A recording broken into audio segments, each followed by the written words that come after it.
Apa nih? Bombastic side eye, criminal offensive side eye.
Jadi kalau kita mau main keras, orang-orang mungkin akan berpikir kita ini bagus. Kalian semua siap? Dan satu, dan dua, dan satu, dua, tiga, empat.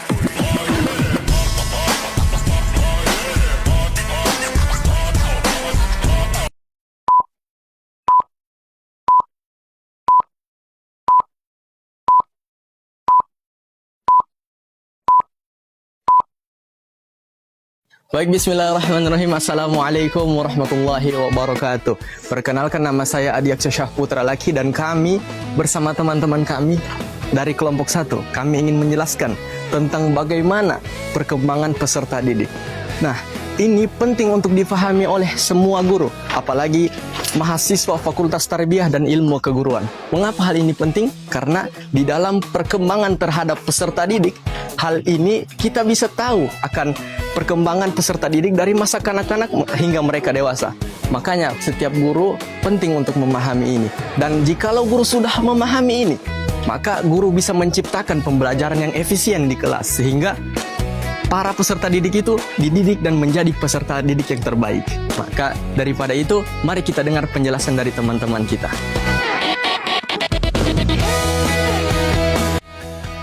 Halo teman-teman, di sini saya akan menjelaskan tentang apa sih yang dimaksud dengan perkembangan peserta didik dalam dunia pendidikan. Jadi, perkembangan peserta didik adalah proses perubahan yang terjadi pada diri seorang siswa dari waktu ke waktu menuju tahap yang lebih matang dan lebih baik. Perubahan ini tidak hanya dilihat dari perkembangan fisik saja atau bertambahnya usia, melainkan dilihat dari cara kita berpikir, cara kita bersikap, cara kita menahan emosi, perkembangan belajar kita, serta cara kita berinteraksi dengan orang lain. Saya berikan satu contoh. Misalnya, ada seorang anak yang awalnya ia belum bisa membaca, menulis, bahkan belum bisa berbicara di depan umum. Lama-kelamaan, anak ini mulai memahami pelajaran, mulai berani menyampaikan pendapat, dan mulai bekerja sama dengan teman-temannya. Nah, perubahan-perubahan inilah yang dimaksud dengan perkembangan peserta didik. Dalam dunia pendidikan, perkembangan peserta didik harus difahami oleh setiap guru. Karena setiap siswa memiliki karakter yang berbeda, kemampuan yang berbeda, dan proses perkembangan yang berbeda-beda. Ada siswa yang langsung paham dengan pelajaran, ada juga siswa yang masih membutuhkan bimbingan lebih. Oleh karena itu, guru diharapkan mampu menyesuaikan cara mengajar agar pembelajaran lebih diterima atau agar pembelajaran dapat dipahami dengan baik oleh semua peserta didik. Jadi, dapat disimpulkan bahwasanya perkembangan peserta didik adalah proses perubahan yang terjadi pada diri siswa, baik secara fisik maupun non-fisik, yang berlangsung secara bertahap melalui proses pembelajaran, sehingga peserta didik dapat berkembang dengan matang dan lebih baik. Perkembangan peserta didik anak adalah proses perubahan dalam diri anak yang terjadi secara bertahap. Perubahan ini meliputi fisik, cara berpikir, emosi, sosial, dan moral. Faktor perkembangan peserta didik dibagi menjadi 3, yaitu faktor internal, eksternal, dan media sosial. Faktor ini saling berkaitan.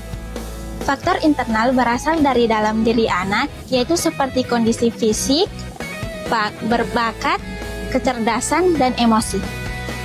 Faktor eksternal berasal dari lingkungan sekitar, seperti sekolah, keluarga, teman, dan masyarakat. Media sosial memiliki dampak positif dan negatif. Media sosial bisa menambah wawasan, tetapi jika berlebihan dapat mengganggu konsentrasi belajar dan interaksi sosial anak. Semua faktor berkembang saling berkaitan. Kondisi fisik yang sehat di lingkungan yang baik membantu perkembangan anak menjadi optimal. Jadi, perkembangan peserta didik dipengaruhi oleh faktor internal, eksternal, dan media sosial. Karena itu, keluarga, sekolah, dan lingkungan perlu bekerjasama mendukung perkembangan anak.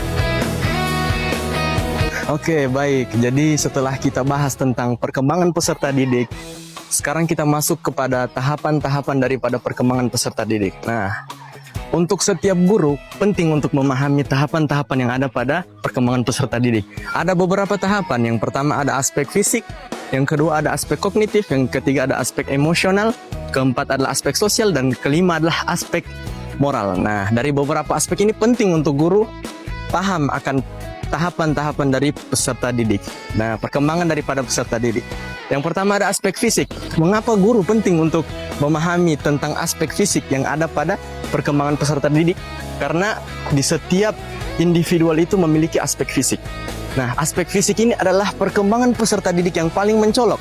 Karena dimulai dari masa kanak-kanak hingga masa remaja, mereka memiliki fisik yang berbeda-beda. Di masa kanak-kanak, mereka itu memiliki fisik yang lemah. Dari fisik mereka yang lemah, otot mereka yang lemah, dan pemikiran mereka belum matang seperti di masa yang dewasa.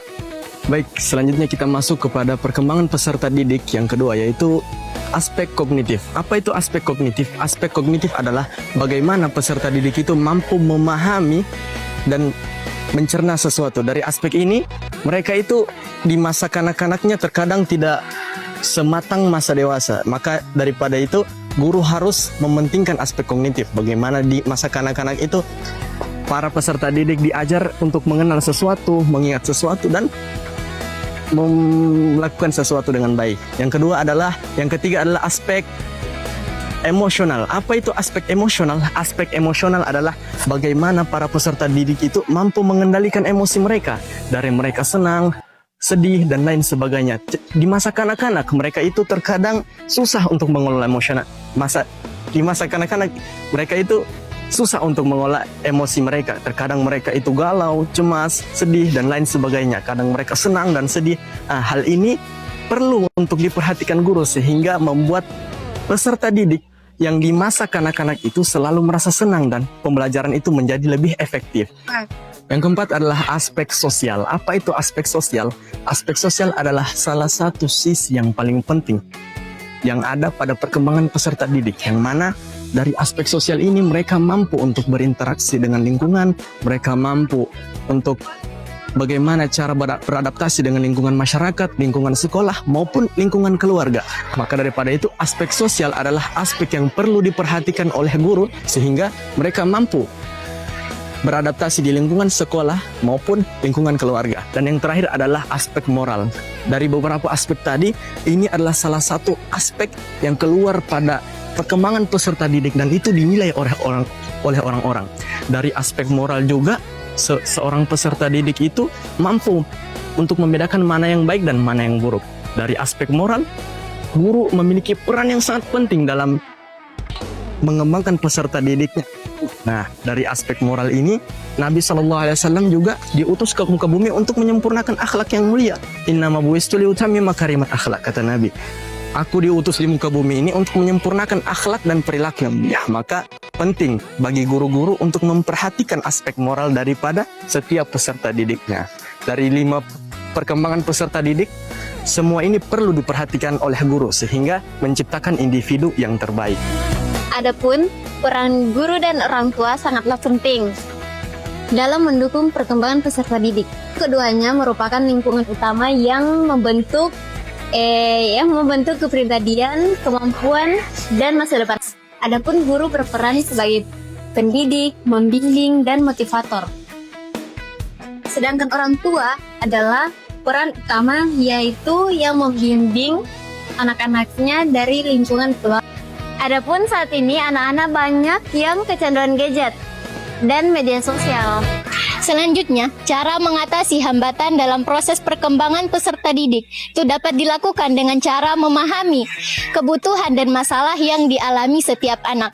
Guru dan orang tua perlu memberikan perhatian, dukungan, dan bimbingan agar peserta didik percaya diri dan nyaman saat belajar.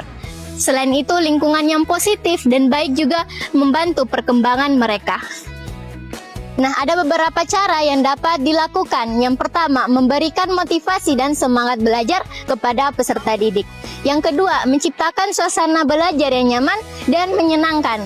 Yang ketiga, menjalin komunikasi yang baik antara orang tua, guru, dan peserta didik. Yang keempat, membantu peserta didik dalam mengembangkan bakat dan minatnya. Dan yang terakhir, memberikan solusi atau pendampingan ketika peserta didik mengalami kesulitan belajar. Nah, jadi dengan adanya dukungan dari sekolah, keluarga, dan lingkungan sekitar, hambatan dalam proses perkembangan peserta didik dapat diatasi dengan lebih baik. Bagaimana pengaruh lingkungan sekolah dan lingkungan masyarakat dalam perkembangan peserta didik? Jadi, menurut saya sendiri, lingkungan sekolah yang baik dan masyarakat yang nyaman bisa membentuk peserta didik seperti lebih rajin, lebih percaya diri, dan berkarakter baik. Adapun sebaliknya, jika perkembangan peserta didik yang kurang baik, maka peserta didik tersebut dapat terpengaruh.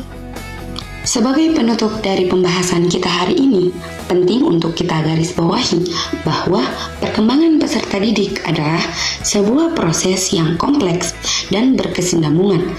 Ia tidak hanya bicara tentang angka pada rapor atau pertumbuhan fisik semata, melainkan tentang bagaimana aspek kognitif, emosional, dan sosial saling melengkapi membentuk jati diri seorang manusia. Memahami tahapan perkembangan ini adalah kunci bagi kita, para pendidik, untuk masuk ke dunia mereka. Dengan pemahaman yang tepat, kita tidak lagi sekedar mentransfer ilmu, tetapi juga memberikan dukungan psikis yang mereka butuhkan di setiap fase pertumbuhannya. Ingatlah bahwa pendidikan yang efektif adalah pendidikan yang mampu menyesuaikan diri dengan kapasitas peserta didik, bukan memaksa peserta didik melampaui batas kodratnya sebelum waktunya. Mari kita jadikan ruang kelas bukan hanya tempat belajar, tapi juga lingkungan yang sehat bagi pertumbuhan jiwa dan raga mereka.